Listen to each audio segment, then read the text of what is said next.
So the first thing to talk about in relation to death is that we will all die.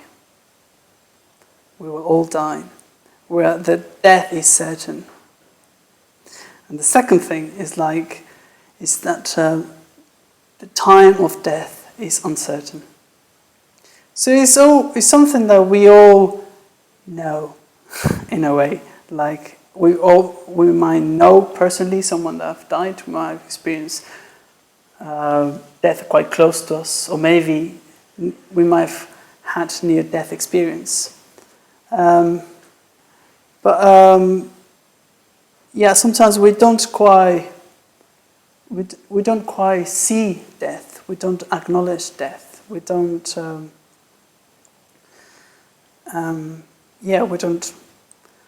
We don't think about it too much, or we try not to think about it. A good way to start is with the Buddha, I think, particularly the Buddhist center. So, like the Buddha, before he was the Buddha, when he was just another human being, a normal citizen of the world, there's the myth, the story around his growing up. It's like he grew up in a very comfortable situation. He was a prince, or he was maybe quite very good conditions in that he grew up with. And we're told that his father was very protective. He would protect him from seeing death or anything related with that, or illness or aging. So they would try to keep Gautama, the Buddha, to be in a very controlled situation, in a very beautiful, young, healthy, and very pleasurable. So in some stories we hear that he had different palaces for different times of the year, different dancing girls and swimming pools and who knows what else, maybe iPhone 7s, like anything that the dad could provide to him, he would have it. He wanted, Gautama's father wanted him to be a great king, a great leader. That's another word I'm looking for. Ruler. Yeah, that's the word. Yeah. So in this kind of protecting environment, he had to go out of the palace, and then is where he saw for first time. That's what we're told. This is the first time that he saw illness and aging and death, and is that caused him such a. It's not just the fact that that is going to happen to him, but that would happen to everyone around him. And sometimes we might, because we might know we might die. We might know that all of us, that everyone around us will die. It's very unlikely that any of us is going to be here in 100 years. It's pretty unlikely. And it's still funny, like I said, pretty unlikely, because still maybe I'm hoping that, my brain might be transferred into a robot or something and still I'll be alive. But that's quite unlikely. Yeah. And so Gautama had to leave those conditions. He had to leave that illusion, that false life. False because he was protecting him from the truth. It was actually isolating him for what was happening. And not only that, for getting any closer to find a solution to this. The solution, he wanted to find a solution for death, for illness and aging. So he saw, in some stories we hear that he saw this wanderer that gave him inspiration to leave the palace and look for answers. So in a way, that's the first way to reflect on death. Well, that's a good benefit to reflect on death, because if we see death, if we get in contact with our suffering that this produces, it will make us look for an answer. I mean, I think, and you see this in Buddhist centers, like people come here because you can experience that there's something more. There must be something more. It's not even that there must be something more. There is something more. There is more to life than what is presented to me. There is this uneasiness, and that's what we traditionally call dukkha. This is the world of dukkha, the world of suffering. Sometimes samsara. Samsara is the world of that we live in, the world that is pervaded with suffering. And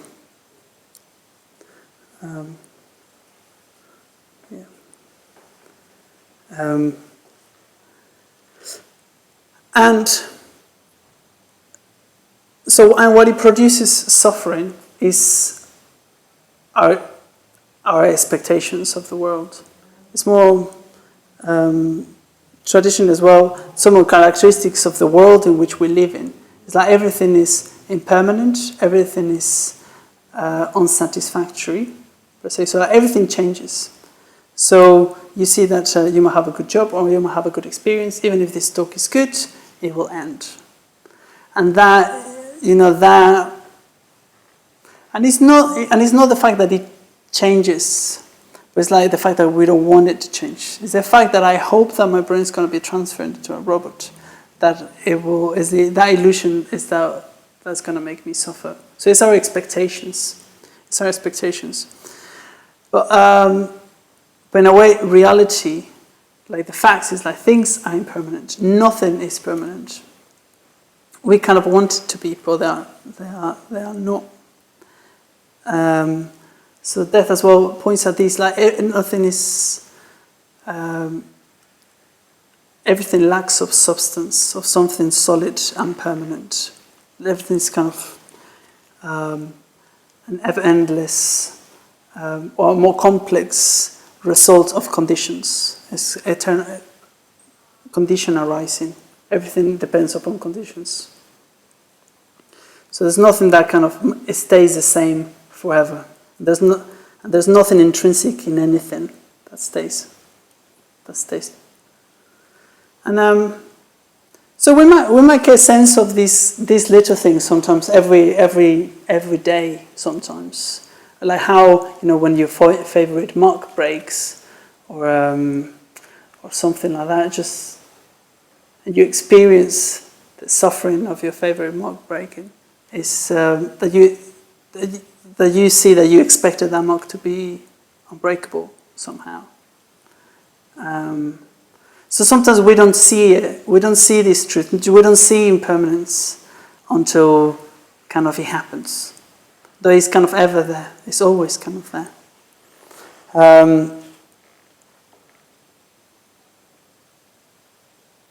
So it is our relationship to death that I found quite unhelpful. I get this sense of, the last time I talked, it was on a Mexican Day of the Death. Oh yeah, I'm from Mexico, so that explains my accent and my bad grammar stuff. And I was using the Day of the Death as a kind of a colorful approach to death. And people would be like, oh yes, Mexicans seem to have so much more healthy relationship to death because they're like this, the festival of the death and stuff. But even in Mexico, like people actually don't want to talk about death. Like if I say like, oh yeah, I'm gonna die, someone say like, oh don't say that.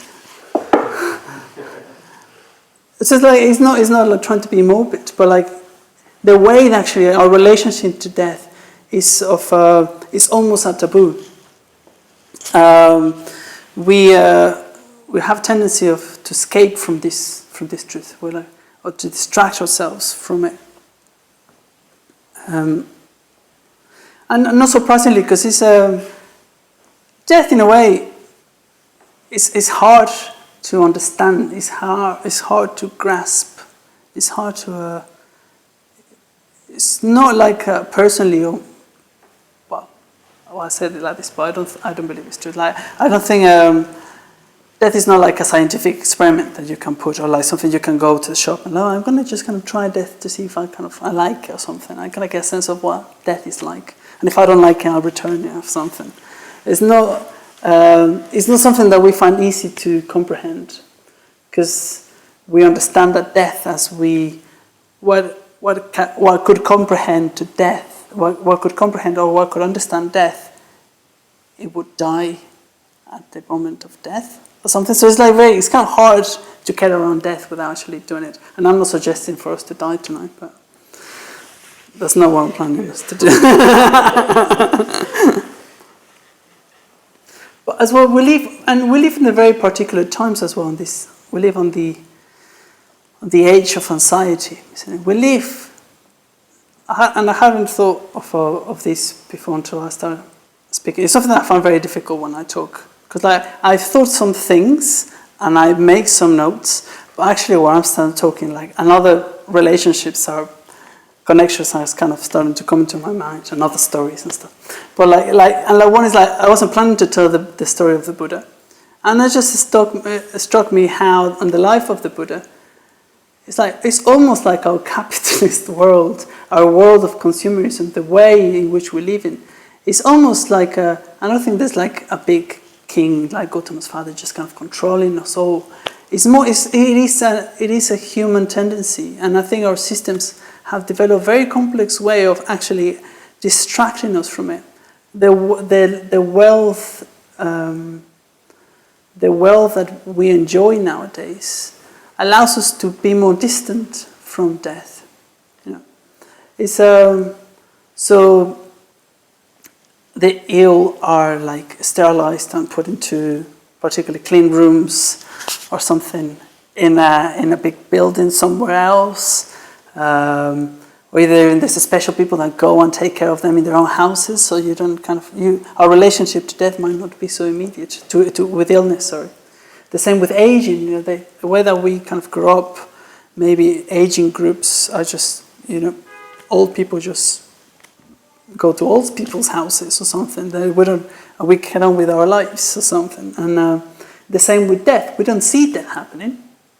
And even how we acknowledge death when someone dies is it's very. You don't talk about how they die or anything around death. It's kind of quite a sensitive area, isn't it? Don't go there. It's a bit too emotional to touch it. So we don't. It's hard to get a healthy relationship with death. Sometimes I found. Then we kind of put the dead bodies in a box, and we don't. And then it's gone, and let's carry on talking about life and what's the new iPhone or whatever. It's always a never-ending. We live in an age of never-ending source of distraction and promises.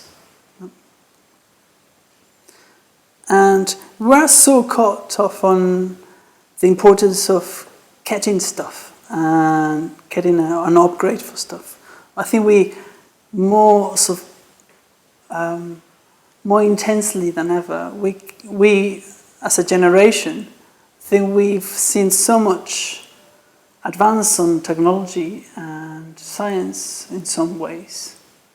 Particularly in technology and medium technology. You see, I keep joking about iPhone 7 now, but 10 years ago there wasn't an iPhone, and 20 years ago mobiles were just a brand new thing. Almost hardly anyone had a mobile, and now everyone has one mobile. And how that technology has changed is my first computer. My phone is 10 times more powerful than the computer I had, or more. So how we see the development of technology, it's almost seemed so promising, and the way that I think we had such a rapid development there. I think that gives us a promise that, well, maybe the solution from us to our suffering will come from there. Some very clever people, money will fix our problems. Someone will find out the cure for all the cancers, for HIV, for hair loss, for the magic pill to lose weight, and the magic cream. Another, where that's always kind of been there, but I think the promise is louder than ever. It is louder than ever. But at the same time, and I think we've seen that we've grown up with this promise, but I think that is going to change. I think this rapid growth is going to slow down, and this disillusionment from this world, from this way of from hoping the answer that will come from there, we're just going to be disenchanted by it. I think I've seen it happening around. The eternal promise. There's up too much that you can hold that excitement. Maybe the first iPhone was very exciting. Maybe the second iPhone was exciting. And then now iPhone 7 is just like, yeah, whatever. Now the best thing you could do is wireless earphones. It's just like, now, this is not. Like, now there's nothing, I can't even imagine what can they put on an iPhone to make me feel excited. See what I mean? Like, it's like, now we are so used to rapid change, but there is limits for that. And it's kind of almost completely off topic. But my point is, like, we live in very, maybe that proves as well, like, there's so much way of distracting ourselves from the great matters of life, which is like death. So we can get distracted by these little, very almost superficial, but lots of them very superficial things in life, and that we don't see the things that really matter. If death would be more present, things would be different. It seems that I'm moving to my next little bit, which is more like, okay, let's reflect more consciously about death. One of the I think I wanted to mention that is not very, we don't talk about it very much. I don't think in the Buddhist center, though when the Buddha, and the Buddhist tradition comes from India, where, and at least the Buddha does talk about, or mentions, is rebirth. So it's like, what do we mean by rebirth?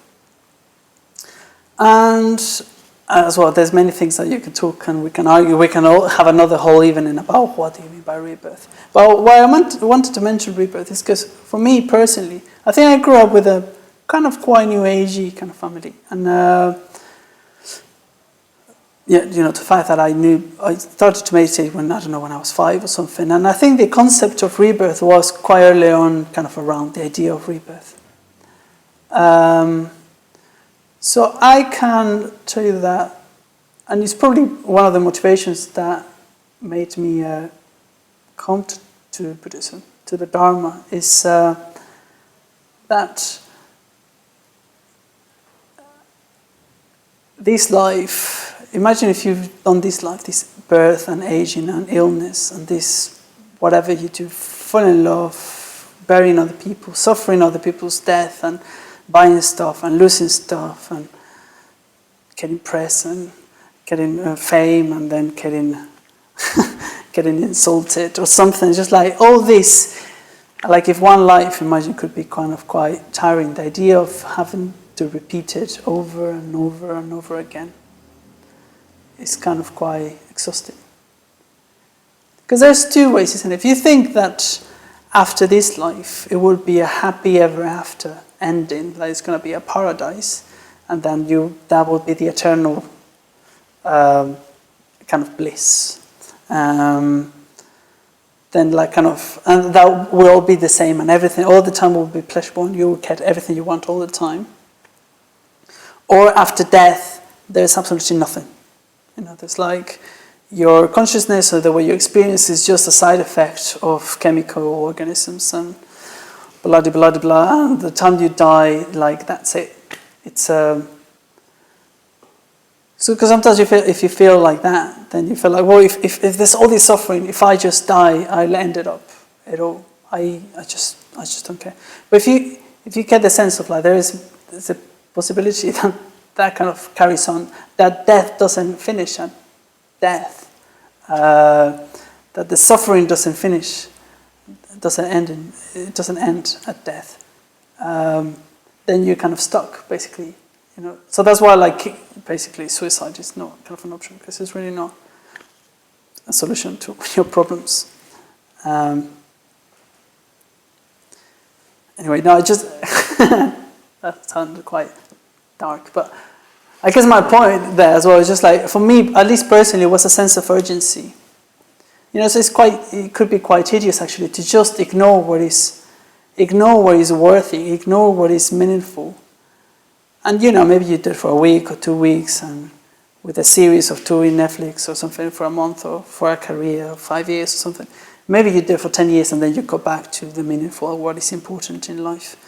But if you do it for lives and lives and lives, and where are you going to find your comfort? So for me, it was like the sense of, like, ironically, like the potential that I might have, like, just endless or thousands of lives. It made my current life more present, more precious, more.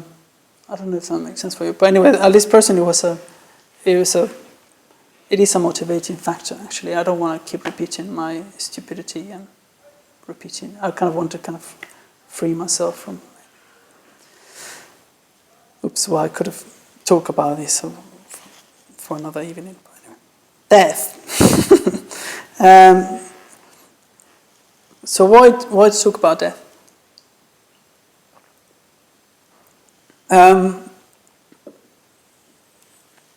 There is a philosopher, Heidegger, who's to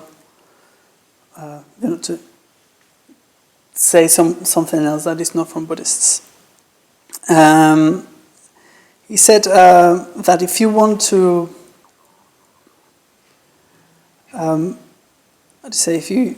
if you don't come to closer relationship to death, you cannot be authentic. When he got asked that, how should we lead our lives, he said, we should spend more time in graveyards. What he meant by this, particularly with the word authentic, well, anyway, that's my understanding of this. It might be philosophers in the room who might know a bit more about Heidegger than myself. But what I found interesting is, he was encouraging people that to lead a better life, it was just spending have a closer relationship with death, a bit more regular relationship with death, spending time in graveyards and nature. Because otherwise, not doing it so is not being authentic. I think his point is, the other thing as well he mentions is that death is not an experience. Death is not something that happens to you. Death is an ever-present possibility. This made me think of the Philip Pullman in The Dark Materials. Like when, in Lyra's world, they have like their demons, but they go to another world where there's always death. Everyone has got a death friend, or I don't know, I can't remember. But I was quite struck by that idea, like from the moment of birth, death is just next to you. I wish I remember a bit earlier about this, and I could reread Philip Pullman's for tonight. But yeah, that's what I remember. Like, kind of, death had a character, and it was ever present there, and it's always here. As I said at the beginning, you never know. The time of death is uncertain. It's ever-ending possibility. And we should kind of come closer to this. We should reflect on death a bit more often. Because not doing it so, when he says it's not being authentic, it's like, I think what he was pointing at, like you're lying to yourself. You're escaping from what is possible.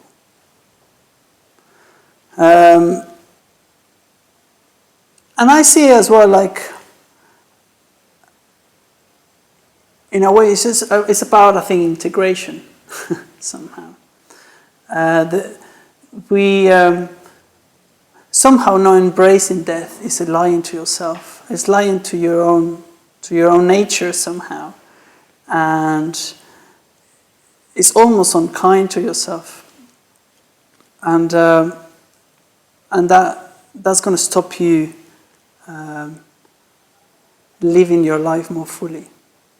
So, not embracing death somehow is not embracing life more fully.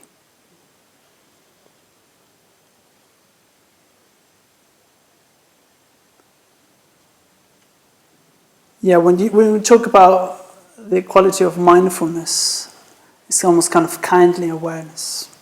So when I talk about reflecting about death, again, it's tricky because I have no idea how you're taking it on, but maybe we'll talk about this later. But it could sound very dark for a lot of people. But it's almost like when we were meditating earlier, like if you see a stress, a tension in your body, and you become aware of it, of the tension in your shoulders, then you can only relax. And actually now you can have a free shoulder. It's almost by not acknowledging the tension that you can almost it just becomes more tense. So that's kind of one, with awareness, with mindfulness, that's kind of the quality to bring to the reflection. It's not like oh, I'm tense, and you tense it more. It's like, oh my God, I'm tense, and you tense other parts of your body. It's not reflecting on death. You need to have like that approach somehow of kind awareness, or just kind of embracing it, but with a different attitude, which will be very difficult for us to get a sense, because it's not a common value. It's not something that we do. It's not something that you see other people doing. So getting a sense of how do you reflect on death in a positive way, it's probably a bit of a mystery for most of us. Culturally, I definitely think it is. It was interesting, I decided to, there's a philosopher I quite like, Alain de Botton, and sometimes his content is quite, I listen to his YouTube channel, it would be quite dynamic. I thought, well, let's see what he's done about death. He's just done 2 videos on death. And even the way that he decided to read death is quite like this. One day, we will all die. And that's, I suppose, the truth of life or something. So even the tone in which death gets talked about, I don't know, it almost feels like it has to be like that. And I'm hoping that by trying to bring a different tone to it, I'm not being dismissive or superficial about it. But I think I like to, if it's, really death, it is really part of life. So what would we really need to be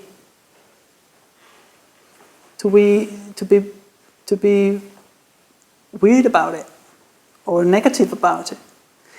Actually, imagine if death wouldn't exist. Imagine if nothing would die.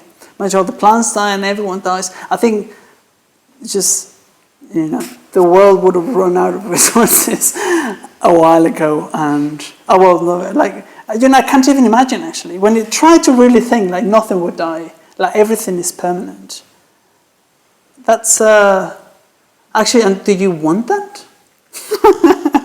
Is that like a good idea?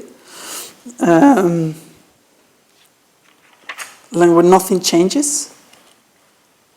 Yeah. So by reflecting about the certainty of the fact that we're going to die, and that the fact that the death is uncertain, the moment of death is uncertain, it could bring more sharpness to a different quality to our lives, a more awareness, a different. So yeah, I invite you to try. Like if you see that you're kind of you're going depressed and sad and miserable by reflecting on death, or maybe reflect about life instead. Maybe you are very too good about, I don't know, just try something else basically. No? But like what it could do, reflecting on the certainty what it could do if you reflect on death, is that it just kind of it could bring you more to life. One of the examples of someone maybe reflecting about death on the everyday life was just maybe putting a seatbelt on. When you put a seatbelt on, just like, oh, why am I doing this? Oh, it's because accidents happen, and I could get injured on my way to work or to the Buddhist center. Like when I put my helmet on or something. That's almost it could. I imagine like it could bring you more to life. It's just like, oh, well, I just kind of drive away. I drive or whatever. There's another film I quite liked. Did you see About Time? It's one of those. It was this guy that kind of time travels, and I think it's one from the creators of For Weddings and a Funeral. So it's that kind of rom-com kind of film, but with a bit of time travel, which sounds terrible, but it's not too bad. I have actually, if someone wants to put it. I think I have. But anyway, one of the things that happens is like this guy, now I'll spoil the film for you. In the film, where like kind of goes, is where all the men in the family can travel in time. And when the boy is old enough to travel in time, he starts traveling back to fix some things.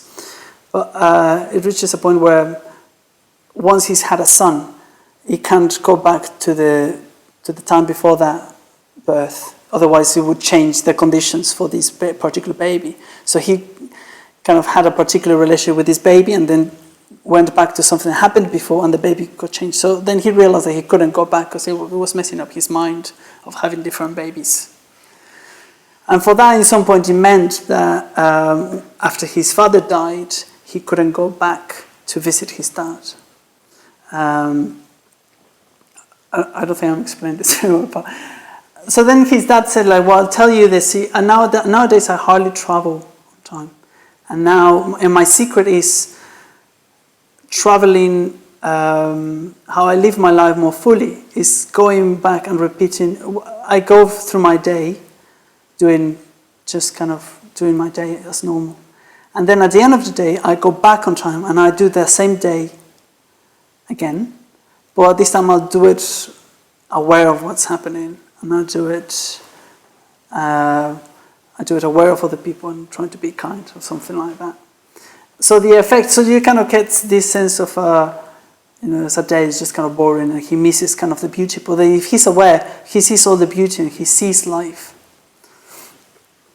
Anyway, that's kind of related to kind of the effect that could have. Like if you reflect about death, like just life could become more colorful. So the tradition as well, we have the these two things I said at the beginning. Like the death is certain. The time of death is uncertain. This is a set of three reflections. The third being, the Dharma, because the Buddhist, the path of growth, the path of development. It is the only thing of help at the time of death. And you could think like, oh, what does he mean by that? Is this just kind of religious propaganda? It sounds a bit like that, but I think what it means is with Dharma, again, you can talk about for weeks or months or years about what Dharma means. But one list of the Dharma could be ethics, meditation, and wisdom. If you engage, well, I'll put it differently. When you die, when most people die, one of the things they do is, they want to make amends. I just remember, there's another verse on the Dhammapada that says, most people don't realize they're going to die. Those who realize who will die, that the death is coming, they will compose their quarrels. Something like that, right? So at the moment of death, we'll have this thing of our film of the whole life, perhaps, and we'll see what we didn't do, or the things that we did wrong and we regret. So it's our ethical shortage that they will come to potentially hunt us down. And so then what it means, like if you have an ethical life, an aware life, a meaningful life, can you die now and think like, oh yeah, I did what I wanted to do. I think I interacted in the best possible way. I responded in the best way that I could do at that time. I was aware of myself. I was aware of other people. I lived my life more fully, as fully as I could. And I think that's what it means, like attention and awareness and ethical practice. And kind of with wisdom, with attention of more people. Does that mean that I've got 2 minutes? All right. Okay.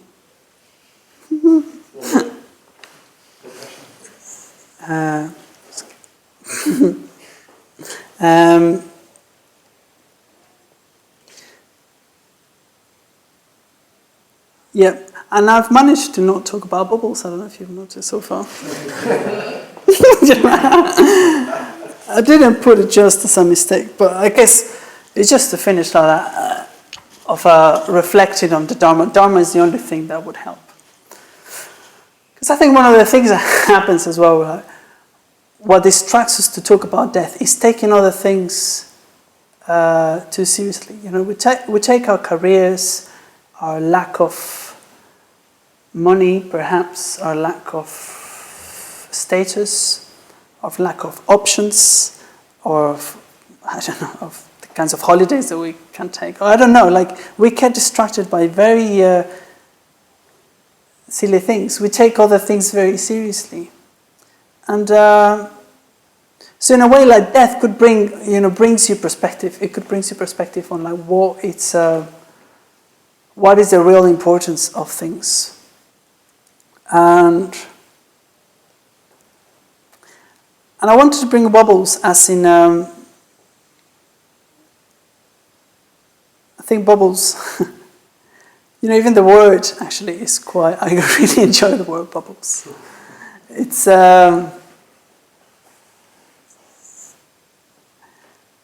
want to bring the idea of, actually first, I'll show you bubbles and then we'll talk about bubbles. I've got this tantric prompt.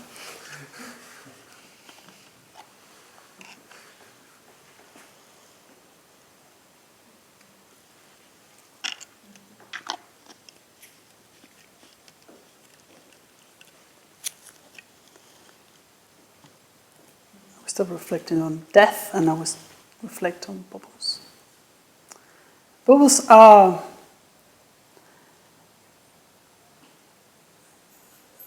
for me, I just saw them it could be a nice image of beauty. It's where we know that bubbles will not last forever. We know that bubbles are very fragile. Because that's what we've been talking about. Our life is very fragile. You don't know the moment of death. But in a way, they're so future. They're so ephemeral. They're so pass away so quickly. But that doesn't mean that they're,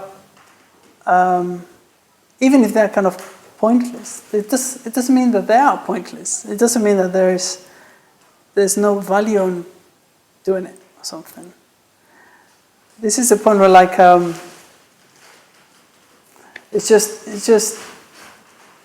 that image of actually of beauty, and because I think for me, a lot of my motivation for Dharma practice to it is just looking for beauty. I relate with, I want to live a more ethical life, a more aware life, a more present life.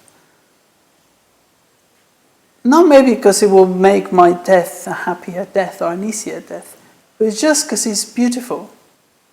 Just because it's beautiful. And actually, bubbles, as it happens, they're actually quite, the image that comes on Buddhist poetry or an analogy quite often. I found, as I was thinking about it, I remember a couple, Nagarjuna on a letter to a friend said, many things threaten life, which is even more ephemeral than a bubble of water full of air. How amazing is the opportunity of exhale after inhaling and to wake from sleep. So you can stay almost with the first image of like, oh yeah, death is human life. My life is so ephemeral, so frail as a bubble. But as well, like, but isn't that great? So how amazing is the opportunity to exhale after inhaling, to awake after sleep. It's like it's a possibility of change. And if there's things of your life that you don't currently like, currently don't want, or there's things that are just not right. If your ethical life, if your awareness, your presence is not enough, things change. Why would they stay the same? So that's the other thing I think just kind of reflecting on death can bring. One of the verses on the Diamond Sutra, which is another text, later text, Mahayana text, it says that you should view this fleeting world as a star at dawn, a bubble in a stream, a flash of lightning in a summer cloud, a flickering lamp, a phantom, and a dream. So it's very different. It's not nihilistic. It's just like, oh, it's just death. It's all blank and dark. It's just, for me, there's this sense of,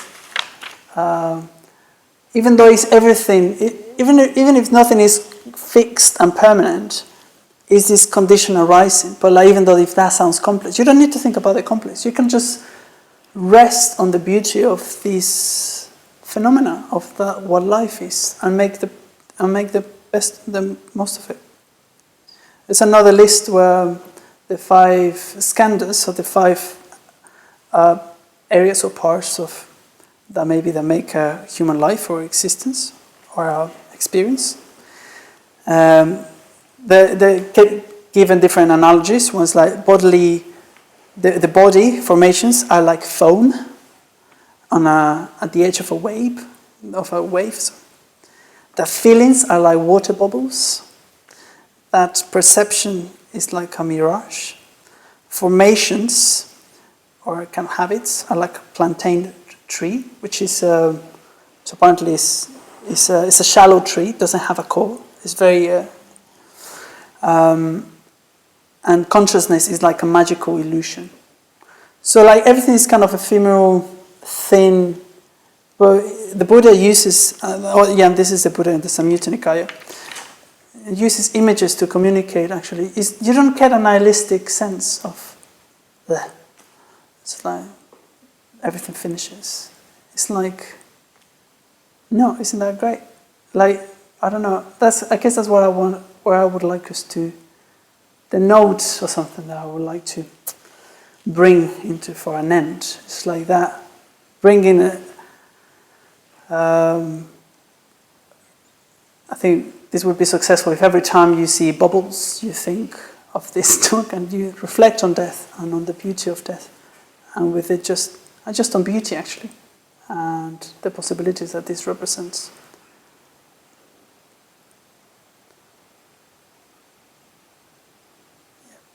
So I'll finish with blowing some bubbles, instead of with another quote.